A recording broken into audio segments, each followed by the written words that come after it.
Sekali lagi Arif yang dicari. Terus kepada Aidil. Corak permainan tenang dari anak buah Ta Cheng Ho. Tidak sampai 9 minit separuh masa yang pertama ini berbaki. Kedua pasukan masih lagi belum menemui sentuhan penyudah. Lebih-lebih lagi pasukan Malaysia yang berapa kali dapat menguji Cacai Butpon jaga gol pertahanan terakhir pasukan Thailand. Sekali lagi tindakan baik dari Syami. Pun begitu lontar ke dalam untuk Thailand. Darubadin.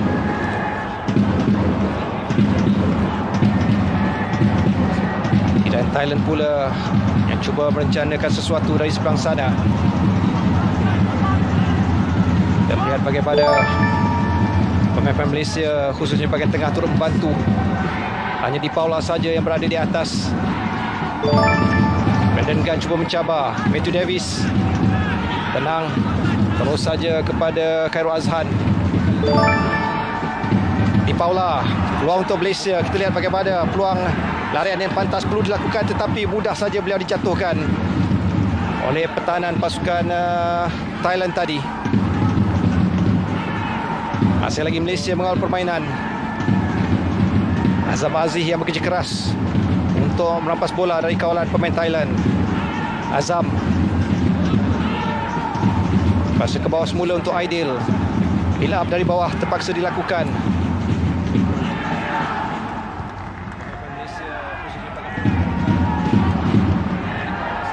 Pemain Malaysia masih lagi menanti.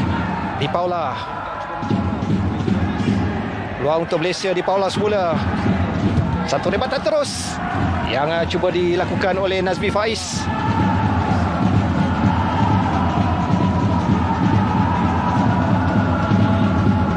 Ya, sekarang kita sedang cuba untuk bermain di bahagian tengah.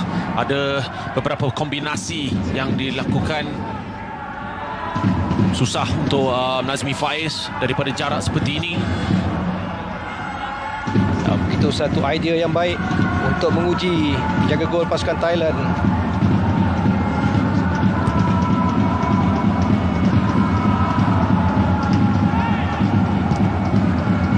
Kali lagi bola masih lagi berada di bahagian tengah. Dan melihat berbagai usaha dilakukan oleh kedua pasukan untuk memecah kebuntuan. Syami. Kita lihat bagaimana terlepas dari kawalan Nazmi. Aidil yang dicarinya Di Paula, tapi terlalu tidaklah begitu kuat. Terus saja kepada Manuel.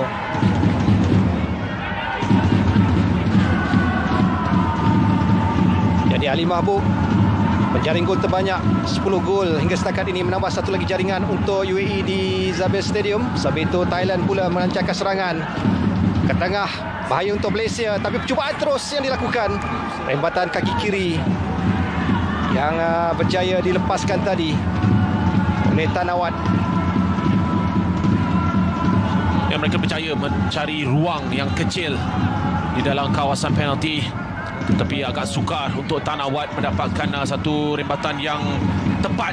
Punyai Matthew Davis di posisi yang baik di hadapannya, tetapi terlalu mudah menewaskan Arif Aiman. Dia perlu lebih tenang.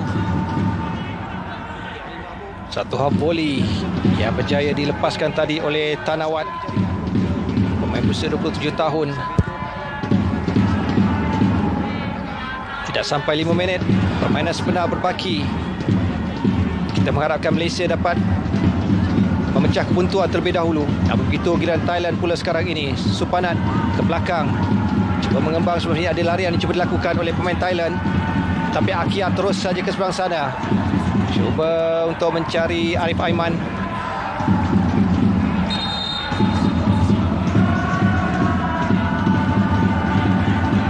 Begitu lontaran ke dalam untuk pasukan Malaysia.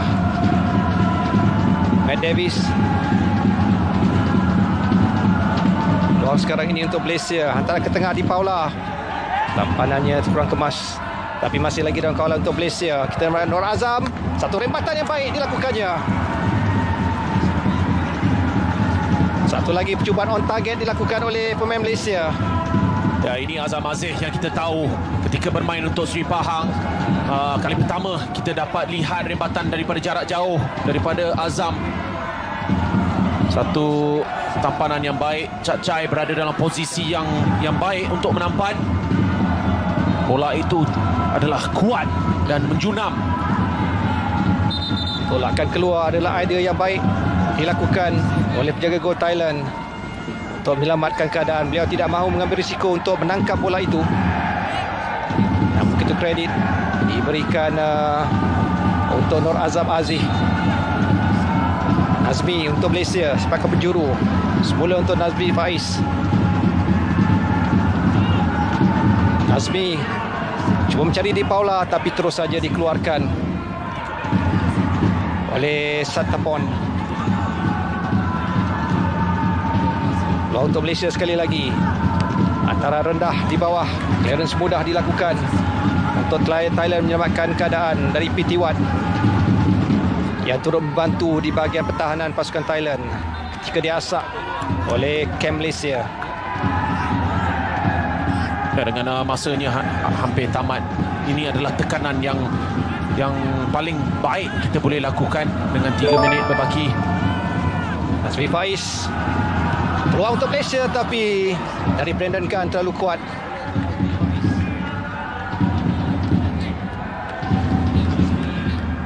Ya, saya rasa hantaran daripada Nazmi bukanlah yang dimahukan.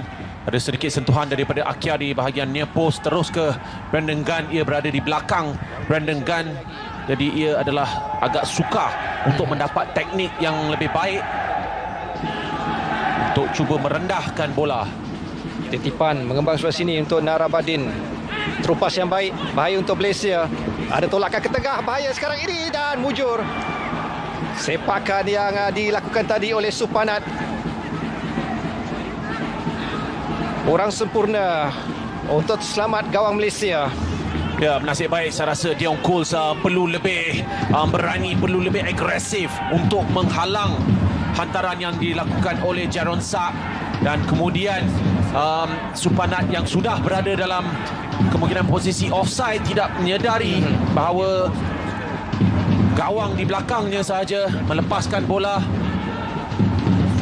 Saya tak pasti kerana Dion Coles telah keluar daripada kawasan padang. Adakah jikalau ada sentuhan dia berada posisi onside atau tidak untuk Supanat?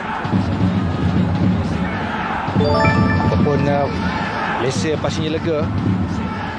Peluang yang dilepaskan oleh pemain-pemain Thailand tadi. Di Paula. Baik dari Di Paula. Akyar. Tapi Arif Aiman yang dipersalahkan.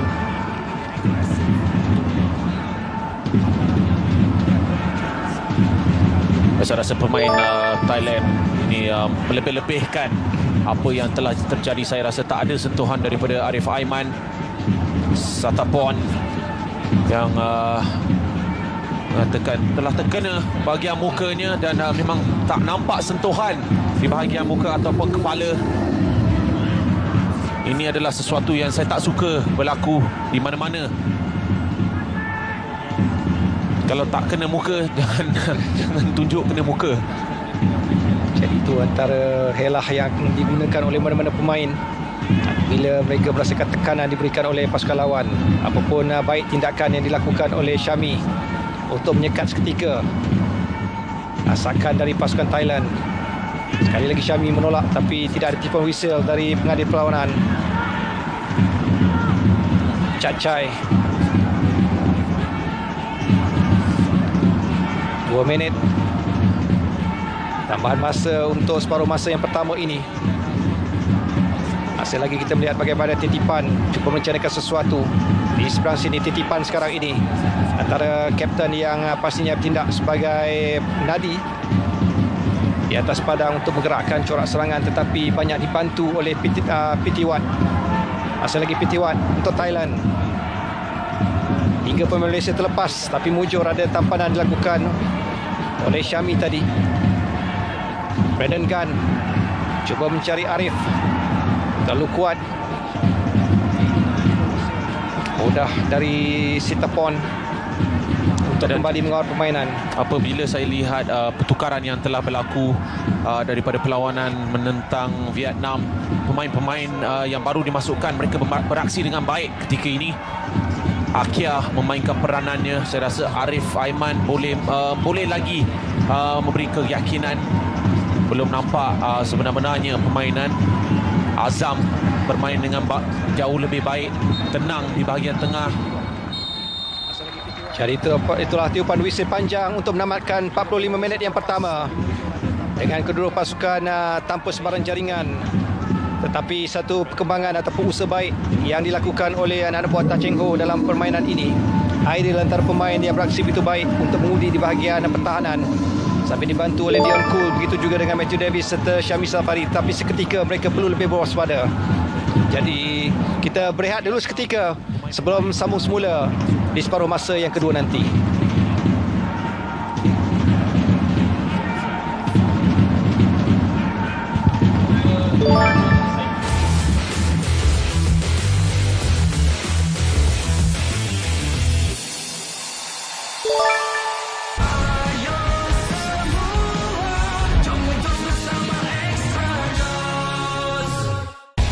Harimau Melaya, kelayakan Piala Dunia FIFA Qatar 2022 dan Piala Asia AFC China 2023. Thailand bertemu Malaysia.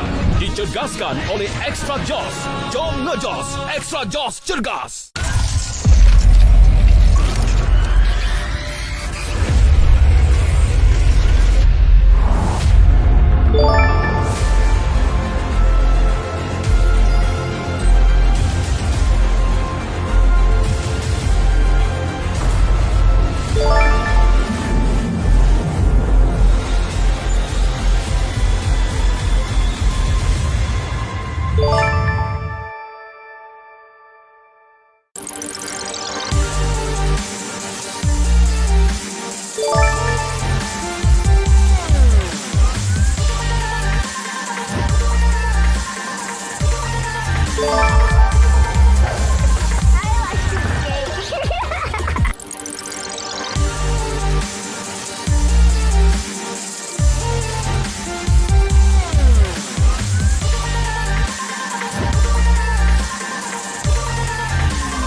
Okey, dah pun selesai untuk aksi di separuh masa yang pertama. 0-0 masih lagi kedua pasukan terikat dan pastinya antara beberapa venue lain, antaranya di dalam kumpulan G, UAE dan juga Vietnam, di mana UAE ketika ini mendahului Vietnam dengan 2-0. Sementara itu beberapa perlawanan yang berlangsung juga menyaksikan, antaranya Oman ketika ini sedang mendahului Bangladesh 1-0, Australia 1, Jordan 0, Iran dan juga Iraq 1, Iran 0 untuk Iraq. Jadi itu antara beberapa perlawanan yang berlangsung pada hari ini. Jom mengejos, pastinya Extra Joss bersama dengan anda secara langsung perlawanan Malaysia dan juga Vietnam. Terima kasih kita ucapkan kepada Extra Joss. Dan pastinya untuk hari ini, soalan kuis buat kali kedua kami siarkan untuk anda. Kita saksikan. Kuis slogan kreatif di Facebook Extra Joss.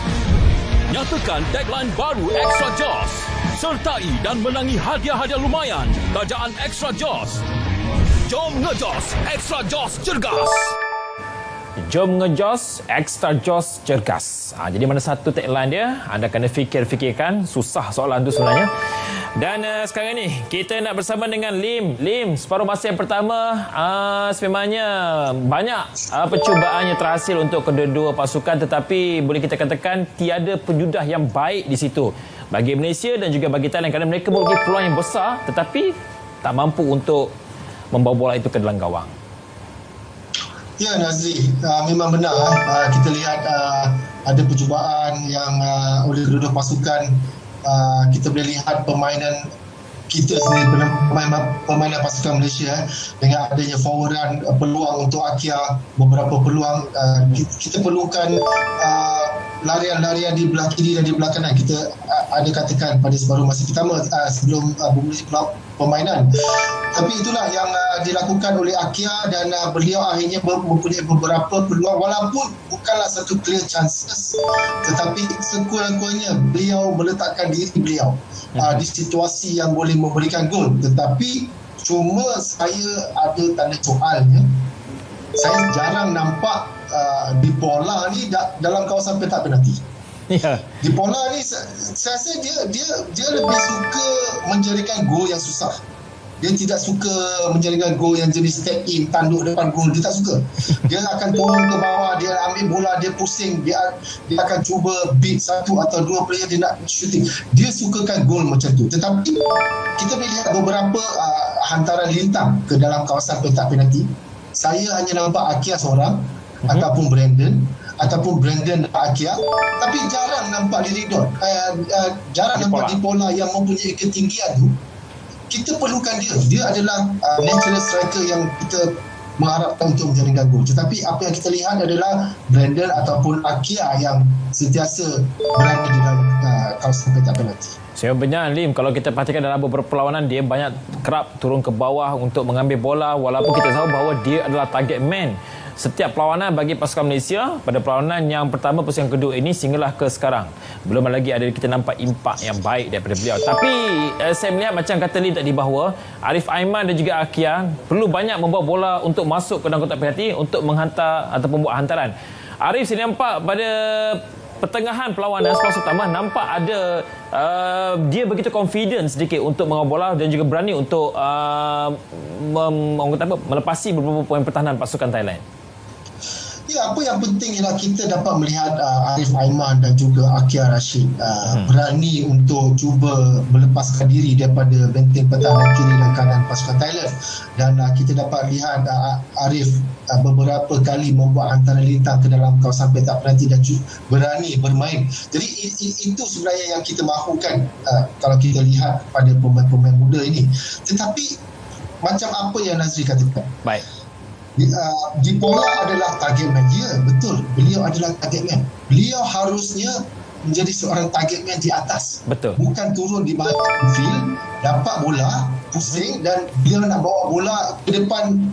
Saya rasa ini adalah perlawanan antarabangsa. Bukan mudah untuk seseorang itu melakukan perkara tersebut. Beliau lebih perlu untuk membuat larian ke bahagian channel di kiri, channel di kanan, mengharapkan lorongan daripada Nazmi ataupun Brandon ataupun Azam Aziz. Tetapi kalau beliau sentiasa turun ke bawah untuk mendapatkan bola tersebut, jadi apabila beliau dapat bola, siapa yang dia nak bagi bola tu? Mungkin kepada Akia seorang saja. Jadi untuk pertahanan senanglah untuk menjaga. Kita hanya jaga Akia sebab Dipola dah turun ke bawah. Jadi ia menyenangkan pertahanan pasukan Thailand untuk bermain di belakang. Jadi mungkin kita kena ubah di separuh masa kedua. Jadi saya berharap Dipola lebih banyak berada di atas, tunggu bola, hold bola, tunggu support datang. Mungkin itu lebih bagus. Itu kita harapkan untuk aksi beliau terutamanya di separuh masa yang kedua nanti. Dan untuk maklumat semua juga, kalau kita lihat pada peluang tersebut, Malaysia juga mempunyai beberapa peluang terbaik, one by one. Akia ada tandukan juga yang dilakukan kotak penalti oleh Dipola. Begitu juga dengan Thailand yang juga berjaya memiliki beberapa peluang seperti percubaan dari pemain nombor 10 Tanawat pada separuh masa yang pertama, berjaya untuk membuat satu percubaan yang baik ke hadapan pintu gol, dan juga ada beberapa hantaran silang dari sebelah kiri. Jadi bermakna Syahmi pada malam ini juga ataupun Wakmi berjaya beraksi dengan baik di pertahanan sebelah kiri, walaupun dia bukan pertahanan tulen sebelah kiri. Dan juga Matt Davis juga satu menunjukkan pemain yang baik. Begitu juga dengan Aidil dan juga John Kul. Okey, bagi anda Lim, anda melihat gandingan 3 serangkai di bahagian tengah untuk pasukan Malaysia, kerana walaupun pada penghujung nampak mereka agak sedikit turun persembahan mereka, tetapi Azam Aziz, Nazmi Faiz, Brandon Gan, 3 mereka ini pun ada percubaan yang mereka berjaya lakukan. Ya, memang ada, tetapi pada mulanya saya mengharapkan mungkin Brandon akan bermain selaku sweeper untuk dua midfield ni, iaitu Nazmi dan Azam, yang mereka berdua ni, kerana saya rasa dua-dua pemain ini boleh lebih banyak memberikan bola-bola di hadapan. Tetapi apabila melihat Dipola ni sering turun ke bawah, jadi mungkin agak sukar, mungkin disebabkan itu mereka perlukan Brandon berada di atas, kerana kita tahu Brandon ni dia suka membuat forward run. Brandon suka membuat forward run, so mungkin itu perlu sebenarnya untuk pasukan. Tetapi apapun, saya rasa setakat ini mungkin tidak banyak masalah. Cuma saya rasa ada satu perkara yang kita harus lihat daripada segi bertahan. Satunya adalah kita selalu ball watching, baik daripada free kick ataupun daripada corner kick. Kita boleh lihat 2-3 kali percubaan free kick sebenarnya daripada indirect free kick daripada Thailand, hampir-hampir memberikan gol untuk pasukan Thailand. Dan kita lihat kepada pertahanan kita, ball watching, tidak ada player yang ikut.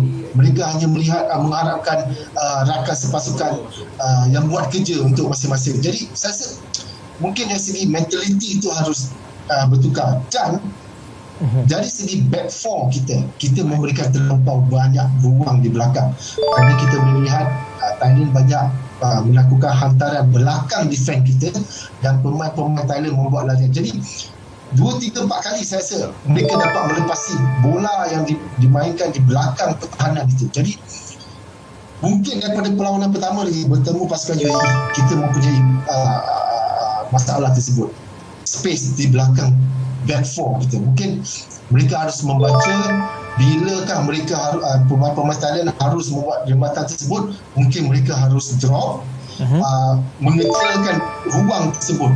Jadi kita kena soft, mereka kena soft perkara tersebut, kerana terlampau banyak space yang diberikan kepada pasukan lawan. Bukan sahaja perlawanan ini, tetapi perlawanan bertemu UAE, bertemu Vietnam juga sama, kita mempunyai masalah. Betul. Sebab kita dapat lihat juga ada beberapa aksi seperti yang dikatakan tadi, bahawa ball watching daripada pemain pertahanan itu yang berbahaya. Ada satu ketika itu nasib baik pemain itu berada offside, ada 3 pemain hantaran hanya dan mampu untuk melihat saja bagi pertahanan. Okey Lim, kita saksikan seketika statistik perlawanan untuk aksi di separuh masa yang pertama ini. Kalau secara keseluruhannya ball position lebih kepada Thailand dengan 56%, Malaysia 44%. Ada 2 kad kuning yang dilayangkan oleh pengadil perlawanan pada hari ini, satu untuk Malaysia, satu untuk Thailand. Offside ada 3, corner ataupun sepakan sudut ada 4 untuk Malaysia. Shot on goal Malaysia ada 3. Jadi kita lihat di sini ada agensi yang baik untuk Malaysia, terutamanya di separuh masa yang pertama ini. Ya, secara keseluruhannya kita lihat sebenarnya agak seimbang. Kedua pasukan menguasai perlawanan agak seimbang. Kita boleh lihat 7 percubaan, 3 on target untuk pasukan Malaysia tetapi tidak untuk pasukan Thailand. Tapi apapun kita melihat peluang yang pasukan Thailand ada juga agak membahayakan gawang pasukan kita. Jadi itulah yang saya katakan, urgency daripada setiap pemain. Urgency itu kena ada, kerana kita tidak mahu pemain ni mengharapkan pemain ni buatkan kerja saya buatkan kerja. Mereka harus bergerak sebagai satu unit. Mereka kena tahu betapa pentingnya perlawanan hari ini. Jadi saya harap di separuh masa kedua ni benda boleh berubah lah. Sebenarnya kalau anda lihat, kita perhatikan juga di bahagian pasukan Thailand, titipan, Supachot dan juga Supahat, dia berjaya untuk membuka ruang. Walaupun mereka tidak ada, kita boleh katakan mereka juga Thailand pada malam ini tidak ada target man yang baik. Seperti Trasi Dangda. Ya, betul. Memang ramai muka baru yang bermain, tetapi mereka amat laju. Kita boleh lihat mereka selalu membuat forward run. Betul. Mereka laju satu lawan satu dengan pemain kita, bukan mudah untuk pemain kita cuba mendapatkan bola daripada mereka. Ya, okey Lim dan juga seluruh rakyat Malaysia, kita saksikan untuk aksi di separuh masa yang kedua. Kedua-dua pemain telah pun berada di padang di Stadium Al Maktoum ini. Dan pastinya belum ada sebarang pertukaran untuk kedua pasukan. Ada satu pertukaran nampaknya untuk pemain Malaysia. Siapakah yang akan dibawa keluar itu kita akan saksikan seketika nanti. Jadi dari Studio 4 saya serahkan semula ke Studio Al Maktoum bersama dengan RJ dan juga saya Adani. Baiklah, kita kembali semula ke Al Maktoum Stadium di Emirates Arab Bersatu UAE ini untuk menyaksikan aksi di separuh masa yang kedua. Terdapat satu pertukaran yang dilakukan di awal permainan ini oleh Tan Cheng Ho untuk memberikan tenaga baru untuk Malaysia untuk terus mencabar pertahanan dan juga penjaga gol pasukan Thailand yang berjaya untuk diuji sebanyak 3 kali di separuh masa yang pertama. Dari 7 peluang yang terhidang, begitu kita akan lihat secara rasminya siapakah yang akan dikeluarkan di separuh masa yang kedua ini. Ya, saya rasa ada 2 pertukaran sebenarnya. Boleh nampak Safawi Rashid berada di bahagian kanan, Syafiq Ahmad juga dimasukkan di bahagian tengah. Kemungkinan Brandon Gunn yang telah dikeluarkan dan juga Arif Aiman. Safawi sentuhan pertamanya terus saja kepada, kita melihat bagaimana Syafiq Ahmad yang turut dimasukkan di separuh masa yang kedua ini. Safawi cuba mencari Syafiq Ahmad.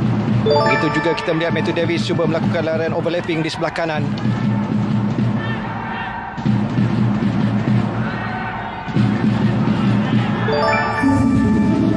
Jadi satu usaha yang awal dilakukan oleh pemain Malaysia dengan kemasukan tenaga baru. 5 pertukaran dibenarkan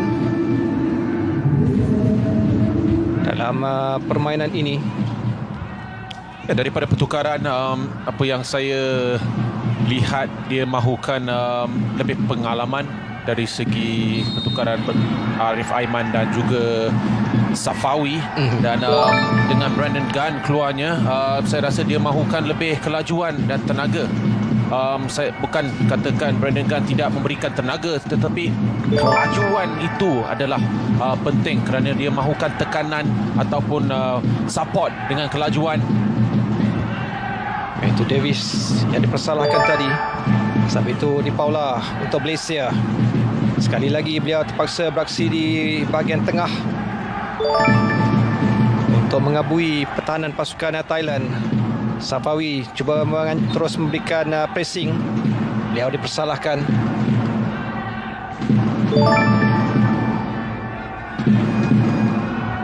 Ada tarikan yang dilakukan oleh Safawi Rashid ke atas pemain lawan, khususnya Pitiwat. Untuk Thailand mengatur permainan ketika ini. Syafiq Ahmad sekali lagi cuba melakukan tekanan. Antara pemain yang sememangnya dikenali cukup rajin apabila diturunkan, menunjukkan komitmen sepenuhnya dalam permainan. Jadi Thailand mengatur gerak dari bawah.